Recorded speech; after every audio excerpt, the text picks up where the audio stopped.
On va continuer le chapitre 4. On a déjà introduit les échanges gazeux dans différents types du moteur, 4 temps et 2 temps. Maintenant, on va discuter ensemble les paramètres d'admission. Okay? On a déjà commencé la fois passée par l'expression de Bernoulli. On a dit que, en effet, on a avant d'être transmis au cylindre, on a le fluide qui circule du réservoir, si vous voulez, des canaux d'admission jusqu'au cylindre. Okay? Alors, on essaye d'appliquer la loi de Bernoulli entre deux points bien connus. Okay? Alors, si on prend le point juste avant, si vous voulez, le passage dans les soupapes, il y en a du réservoir vers les canaux d'admission, et le point juste après. Et on applique entre ces deux points l'équation de Bernoulli. On sait que à ce niveau-là, parce que le réservoir, l'air est déjà un peu grand comparé aux autres, je peux considérer que la vitesse ici du fluide au niveau K est à peu près nulle, okay? Comparé aux vitesses dans les canaux ici jusqu'au cylindre. Et alors, concernant la pression aussi, je connais la pression, si vous voulez, d'alimentation. Alors, c'est pour cela que je choisis ce point, car ces deux paramètres sont connus. Je peux traiter la vitesse comme à peu près nulle. La pression et la pression d'alimentation, si c'est un moteur atmosphérique, c'est égal à peu près à P0, égal P atmosphérique. Et si on a un turbocompresseur, on connaît la pression à laquelle on va transmettre notre fluide. Alors, parce que ces paramètres sont connus, on va choisir ce point comme premier point. Et le deuxième point va être juste ici, quand le fluide est introduit au cylindre. Okay? C'est pour cela qu'on nomme les deux points-là. On a le niveau juste d'admission, si vous voulez, avant d'être admis dans les soupapes, et le niveau du cylindre. Et si on applique la loi de Bernoulli entre ces deux points, on peut écrire premièrement la pression régnant en K, qui est la pression d'alimentation, plus ρK vitesse au carré sur 2, comme on a dit, c'est la pression dynamique, et on peut considérer que ce terme est à peu près nul, car cette vitesse est négligeable par rapport aux autres.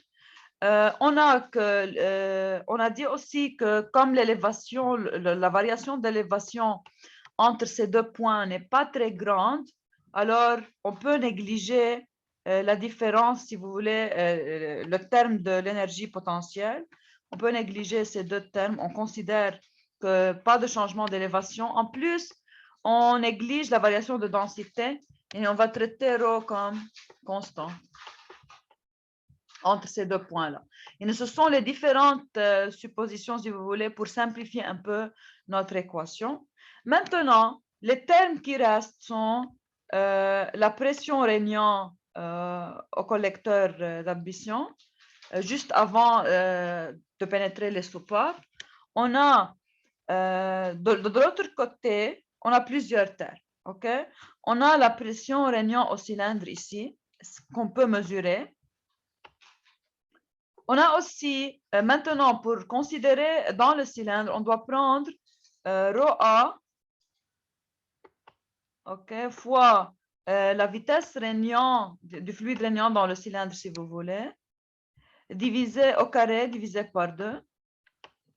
Et bien sûr, on doit considérer les pertes. Vous savez que lorsqu'on a une expansion ici de la soupape d'admission jusqu'au cylindre, il y a un peu de pertes qu'on a appelées la fois passée pertes mineures et qui peuvent être reliées.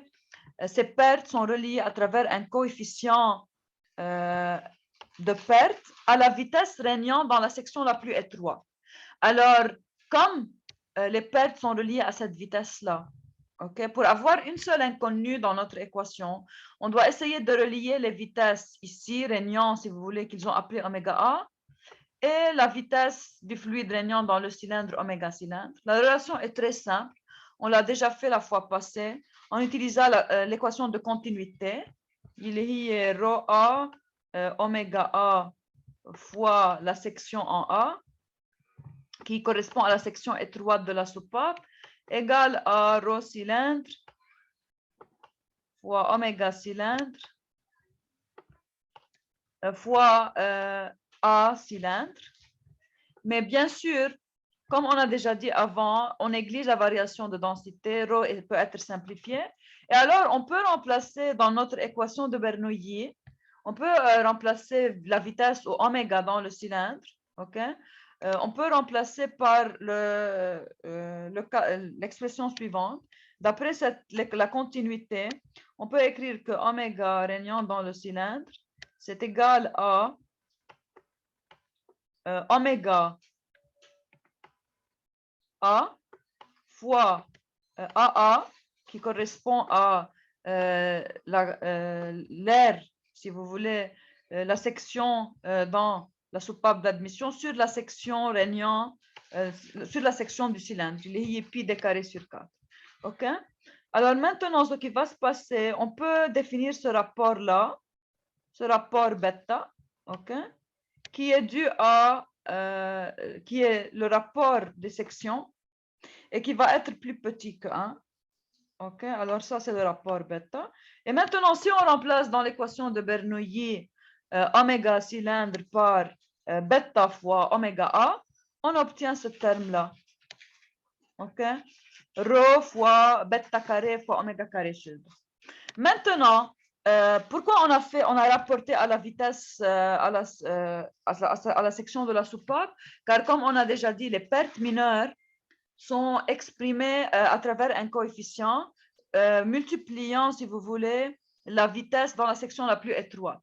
Yani, si vous revenez au cours de fluide, lorsque vous avez une expansion soudaine, comme ça, vous avez un graphe qui vous donne le coefficient des pertes en fonction du rapport des sections. Okay? Et ce coefficient de perte epsilon est défini de façon que les pertes mineures, perte égale à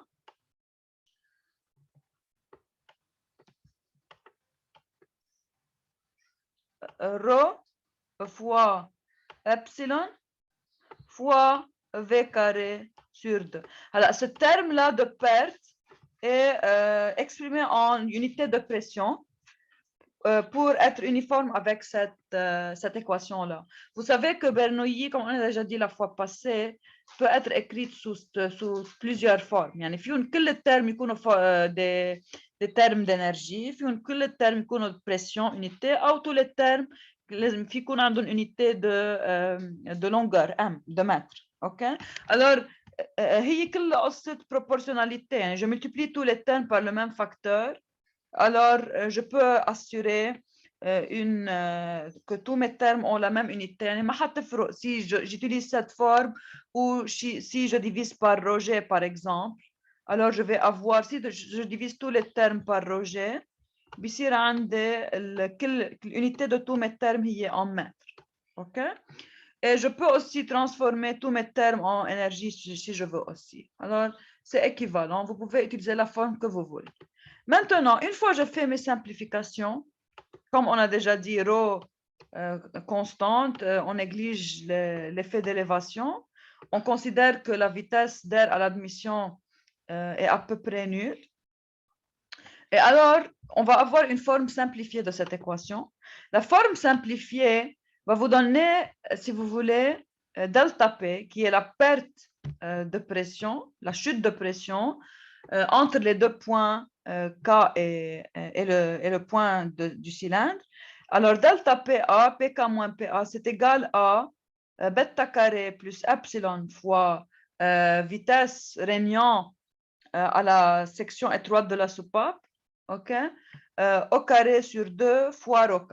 Alors, on peut déduire que la chute de pression va être proportionnelle à la vitesse régnant dans la cross-section de la soupape et va dépendre du coefficient bêta, qui est le coefficient d'amortissement de vitesse d'écoulement, qui est défini comme le rapport section cylindre sur oméga admission. Et alors, on va obtenir de cette façon, on peut prendre en compte quelle est la chute de pression qui va avoir lieu. OK?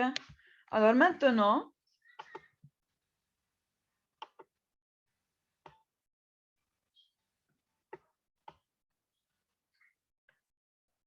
comment on va utiliser delta P? On va voir delta P va affecter quels paramètres dans notre problème. Pour commencer, on a dit qu'il y a plusieurs paramètres qui vont affecter le processus d'admission. Le premier, c'est la chute de pression delta P. Un deuxième facteur va être le coefficient des gaz résiduels. On a déjà vu avant que durant l'échappement des gaz, on n'a pas que toute la quantité des gaz résiduels va être évacuée. On va toujours avoir une certaine partie des gaz d'échappement qui va rester dans le cylindre et qui va se mélanger avec la charge fraîche. Pour définir cette quantité, on va utiliser un coefficient nommé gamma résiduel qui représente le rapport de la quantité de gaz résiduel sur la quantité de charge fraîche introduite. Quantité d'air introduite. Alors, on a qu'à l'échappement, on ne peut pas refouler tous les produits de combustion. C'est pour cela qu'ils vont rester dans le cylindre, mais ils vont être caractérisés par les paramètres de pression des gaz résiduels et température des gaz résiduels. Et ils vont se mélanger avec la charge fraîche, ce qui va affecter le processus de remplissage. Maintenant, pour voir comment quels vont être leurs effets, on va introduire le coefficient gamma. Gamma résiduel égale MR sur M1. Alors, comme d'habitude, pour M1 représente la quantité de charge fraîche en kilomole. Alors, si vous avez un moteur à essence, dans la charge fraîche, vous allez inclure l'air et la quantité de combustible présente. Si c'est un moteur diesel, M1 va seulement inclure l'air. OK? Maintenant, on vous donne les valeurs typiques de gamma résiduelle. Alors, pour les moteurs à essence et à gaz à pleine charge, gamma résiduelle est entre 0,06 et 0,1, alors que pour les moteurs diesel, c'est entre 0,03 et 0,06. En général, on vous donne gamma résiduelle ou on vous donne plusieurs paramètres qui vous permettent de la calculer. Alors, on va voir quand on fait de la pratique, comment on peut la calculer ou comment parfois il nous donne sa valeur. Maintenant,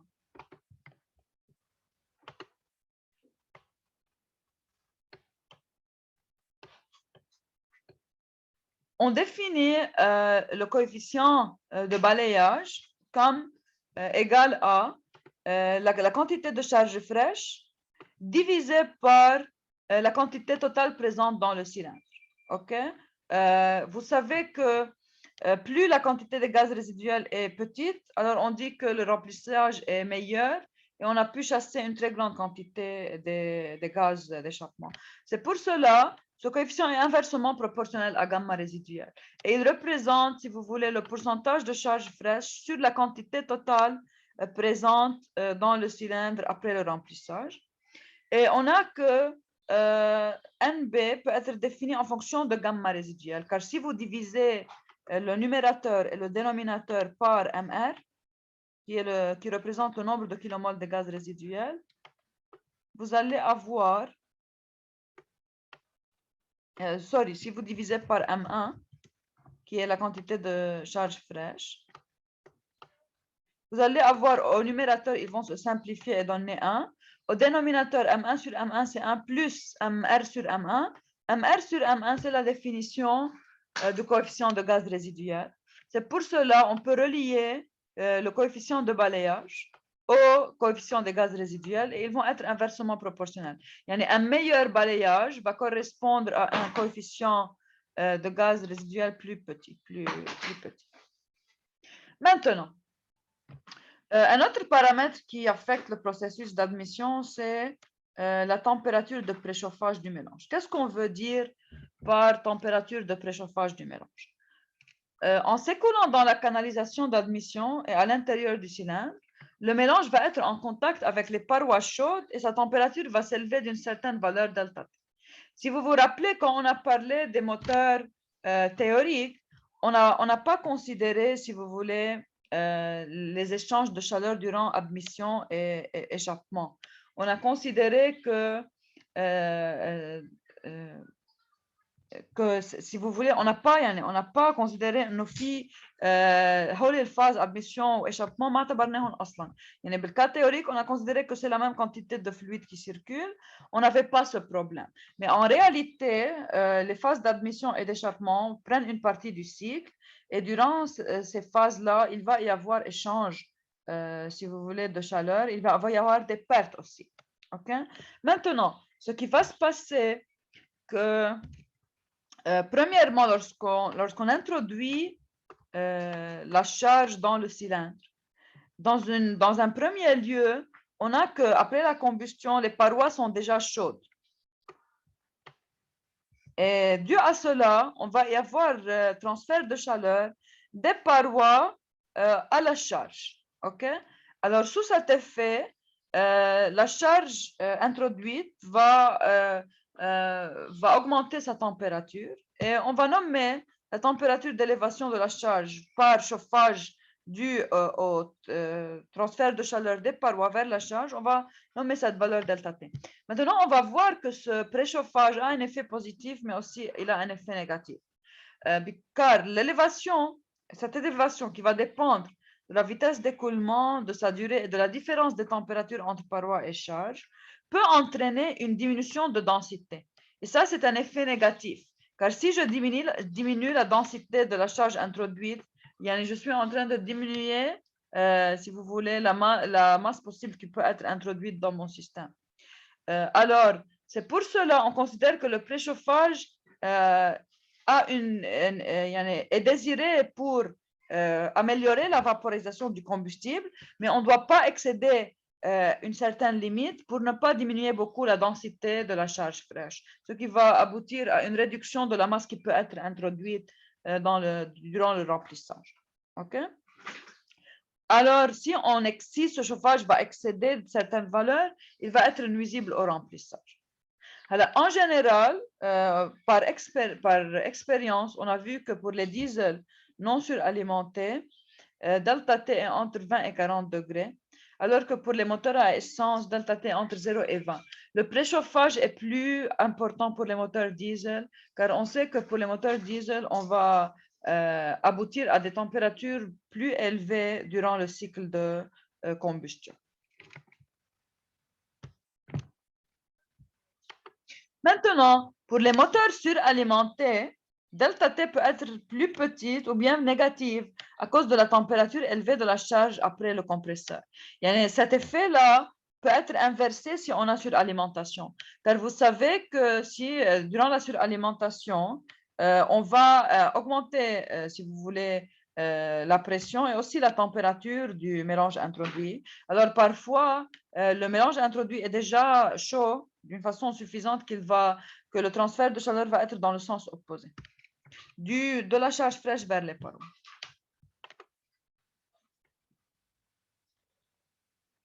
Maintenant, ces paramètres-là vont nous aider à trouver quelle est la température à la fin d'admission. Alors, toute cette analyse est nécessaire pour déterminer la température de notre fluide à la fin d'admission. En général, dans le cycle théorique, pour nous, c'était très facile de la trouver. On considérait que, quand on faisait le cycle, si vous voulez, on considérait que, comme ça c'est le point A. On considérait que les paramètres d'admission sont connus et on a à la fin, si vous voulez, si on dessine le cycle complet comme ça, dans le cycle théorique, on avait ça.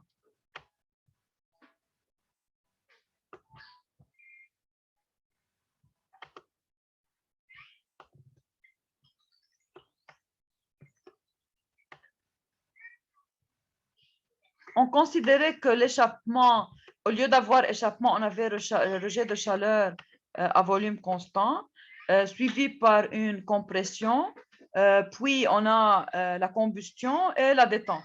On ne considérait pas qu'il y avait une quantité qui va être admise et une autre échappée. On considérait que c'est la même quantité de fluide qui va circuler. Et alors, juste on donnait les paramètres au point A, qui était considéré pression, admission, température, admission donnée. OK? Et on faisait le calcul du cycle théorique. Alors, ici, ces paramètres-là doivent être calculés. OK? Et leur valeur va dépendre de plusieurs facteurs qu'on va voir ensemble. Alors, premièrement, pour pouvoir déterminer, si vous voulez, à la fin de l'admission, quelle est la température du fluide, on va écrire des balances d'énergie. OK? Alors, on commence par définir les chaleurs spécifiques. On a des chaleurs spécifiques différentes pour le mélange frais et pour les gaz résiduels. Car on a déjà vu que on a un mélange de gaz frais et gaz résiduel. C'est pour cela, pour savoir l'énergie présente dans notre mélange à l'état initial, on doit connaître la chaleur spécifique de chacune de ces parties. Alors, on va définir Cp, la chaleur spécifique du mélange frais et gaz résiduel, et C'P, la chaleur spécifique de la charge fraîche. OK? Alors que seconde P est la chaleur spécifique des gaz résiduels. On va définir trois coefficients. Un pour le mélange, Cp, un pour la charge fraîche, C'P, et un pour les gaz résiduels, c'est seconde P. OK? Et maintenant, on va essayer d'écrire l'équation qui va relier les températures et les énergies de ces différents composants. On sait que lorsque on mélange plusieurs, si vous voulez, composants, l'énergie, d'après la conservation de la chaleur, on peut écrire que l'énergie du mélange va être égale à la somme des énergies présentes dans les deux parties mélangées. C'est pour cela on peut dire que l'énergie présente dans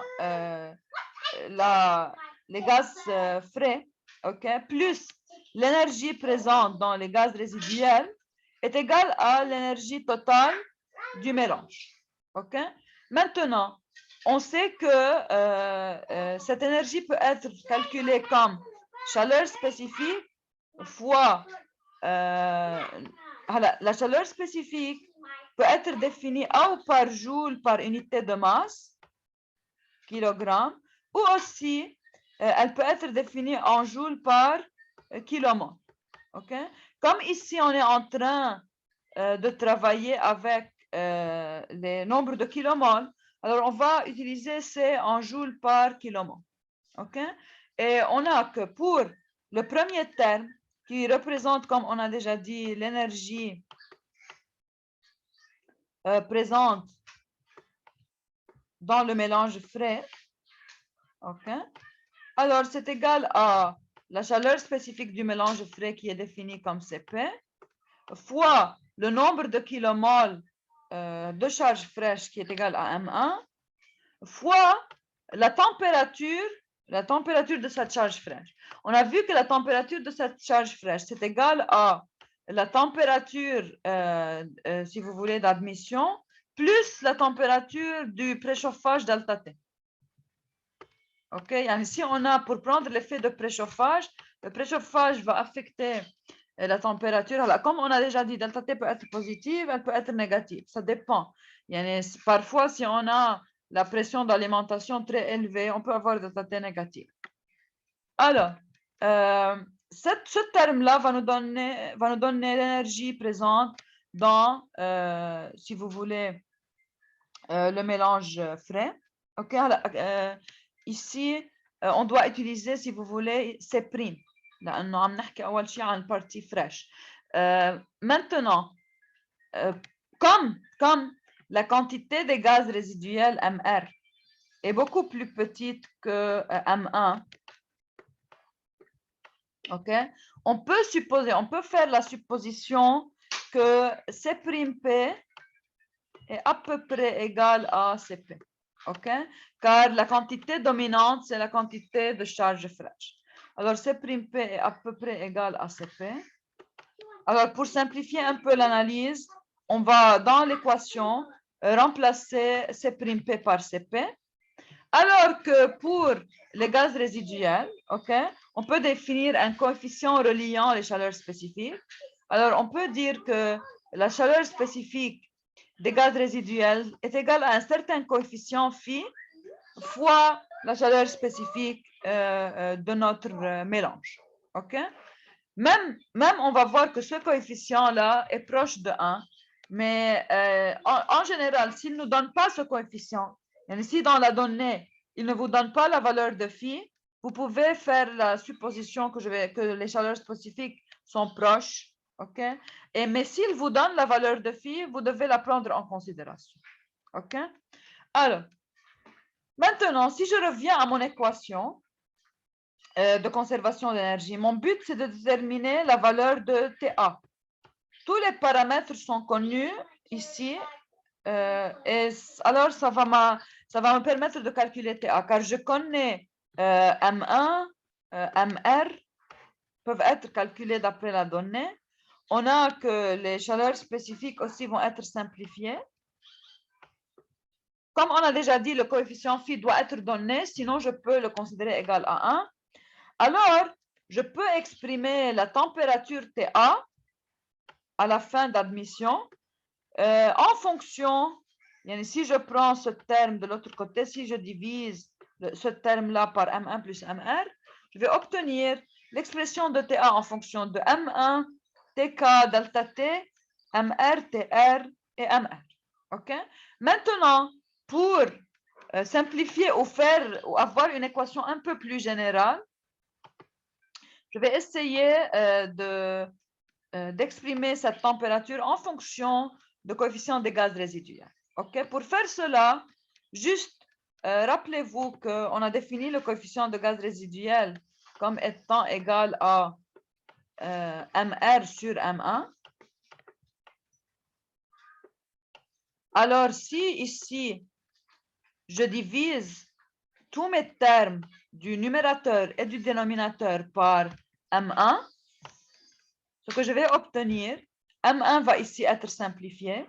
Ici, je vais avoir MR divisé par M1. Et MR sur M1, c'est gamma résiduel. Alors que pour le dénominateur, si je divise par M1, je vais obtenir 1 plus gamma résiduel.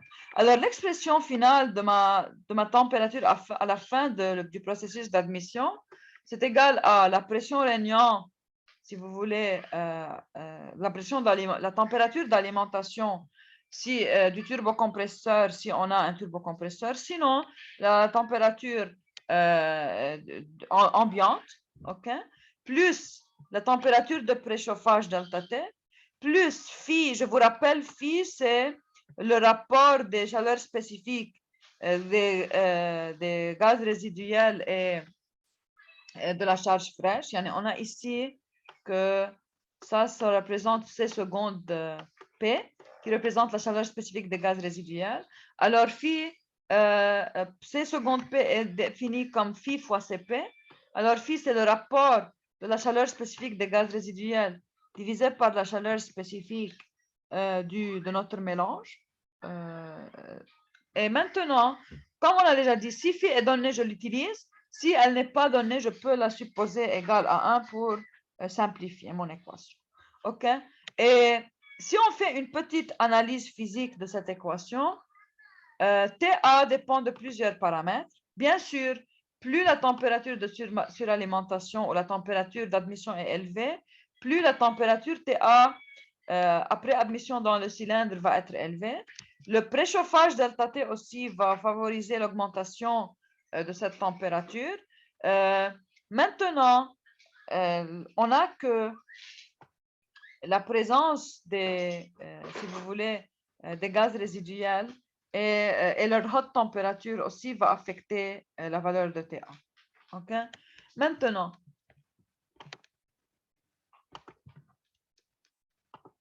pourquoi on a besoin de cette température? On va voir que cette température va affecter, si vous voulez, d'autres performances du moteur qu'on va calculer maintenant.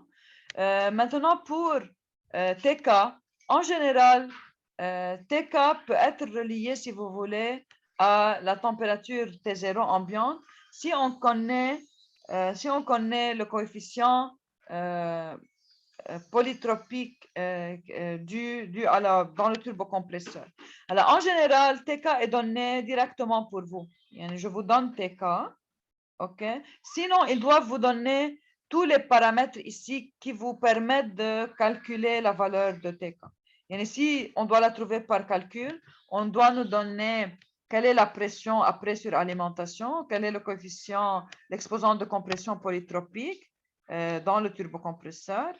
Et on doit aussi nous donner delta refroidissement, car il y a une certaine phase توصل le fluide من le turbocompresseur là le cylindre déjà بيكون فيه une partie de refroidissement. Alors on a la valeur de refroidissement intermédiaire. On a déjà dit que quand on a un turbocompresseur, après le turbocompresseur, on utilise ce qu'on appelle le refroidissement intermédiaire ou intercooling. Et on a dit déjà que on a besoin, en fait, cette étape-là est bonne car elle nous permet d'augmenter un peu la densité pour pouvoir introduire plus de masse dans notre cylindre. Alors, jusqu'à maintenant, comme on a déjà dit que phi, par expérience, phi n'est pas très éloigné de la valeur 1. C'est pour cela, si on ne donne pas phi, on peut la considérer égale à 1 et l'expression simplifiée de TA va être égale à TK plus delta T plus gamma résiduel fois TR divisé par 1 plus gamma résiduel. Maintenant, comment TA va affecter le coefficient de remplissage? Alors maintenant, on va définir ce qu'on appelle le taux de remplissage. Okay? Et la valeur de ce coefficient va nous donner une idée sur la perfection du processus d'admission. Alors, la perfection du processus d'admission peut être estimée par le calcul du taux de remplissage qui représente le rapport de la quantité du mélange disponible à l'intérieur du cylindre au début de compression réelle, c'est-à-dire quand les soupapes d'admission et d'échappement sont fermées, sur la quantité de charge fraîche qui pourrait occuper le volume du cylindre avec les paramètres d'admission. Okay? On va ici, si vous voulez, comparer la quantité réelle qu'on a introduite sur la quantité maximale qu'on pouvait introduire. Quelle est l'idée ici? L'idée est que la quantité maximale que je peux introduire correspond à la pression de suralimentation, okay? Fois et au volume maximal que je peux, si vous voulez, occuper. Vous savez que pendant l'admission, mon piston va se déplacer du point mort haut au point mort bas, n'est-ce pas? Alors, le volume, si vous voulez, le volume balayé par le piston est nommé VH. VH, c'est égal à VA moins VC. OK? Alors, idéalement, si je connais la densité, si je connais PK et TK qui correspondent à la pression de suralimentation et température de suralimentation, je peux, en utilisant, si je considère mon mélange comme gaz parfait, je peux utiliser la loi des gaz parfaits pour déterminer la densité de ce mélange. Okay? Alors, le cas idéal, c'est le remplissage maximal. La quantité maximale que je peux introduire, c'est le ρ fois ρk fois ce volume-là, le volume balayé par le piston. Okay?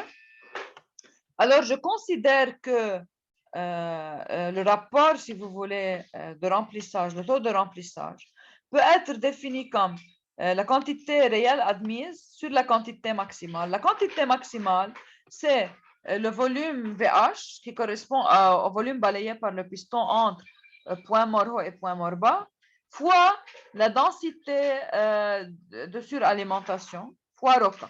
Okay?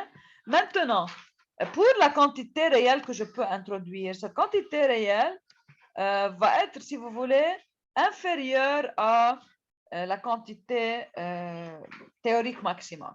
OK? C'est pour cela, on va définir comme, si vous voulez, NV comme un rapport de volume, VK sur VH, qui représente, si vous voulez, le volume réel rempli à densité ρK sur le volume maximal qui peut être rempli à densité ρK qui est égal à VH. OK? Alors, en réalité, le volume occupé va être égal à VH, mais va être avec une densité plus petite. Yani, si vous voulez, la quantité réelle, c'est ρ réel, OK, fois VH. Maintenant, pour exprimer notre taux d'une façon plus simple, d'une autre façon, on peut définir, on peut considérer le volume VK. Quel est le volume VK occupé par la charge réelle si la densité est maintenue égale à ρK? Alors, on va dire que ρRVH peut être modélisé comme ρK fois VK, avec VK plus petit que VH. Et si je suppose que ρK ne change pas, que ρ ne change pas, alors je suis en train de remplir un volume plus petit que VH. Alors qu'en réalité, VH est la même, mais ce qui va se passer, que ρ va être inférieur à ρK. OK? Alors, on va définir maintenant ce coefficient de remplissage par le rapport que volume que peut occuper, si vous voulez, la charge réelle admise, en supposant que sa densité va être maintenue égale à ρK, divisé par le volume idéal qui est le volume balayé par le piston. Maintenant, comment on va effectuer notre calcul? On va commencer par trouver les expressions nécessaires et qui vont avoir un effet sur ce taux de remplissage. Alors, pour commencer, l'équation du taux de remplissage en fonction de tous les facteurs va être déterminée à condition que le piston soit au point A, qui correspond à la début de compression théorique, et au cylindre, on a la quantité de mol, MAA, mol de charge fraîche, et MR, mol de gaz résiduel. Alors, on va considérer que le point A correspondant au point MORBA, correspond, si vous voulez, au début de compression. Alors, on sait qu'au début de compression, نحن شفنا déjà dans les cycles réels, le début de compression ما بيكون مع masse, يعني بيكون في phase de masse variable. يعني si on a un moteur suralimenté, ce qui se passe en réalité انه اذا هيدا الديبي دو كومبريسيون بعده عم بفوت شويه شارج. اذا بتتذكروا هالفاز كان اسمها charge d'appoint. يعني la quantité M1A présente est un peu différente من la quantité M1 quand les soupapes vont être fermées. OK? هلا نحن on va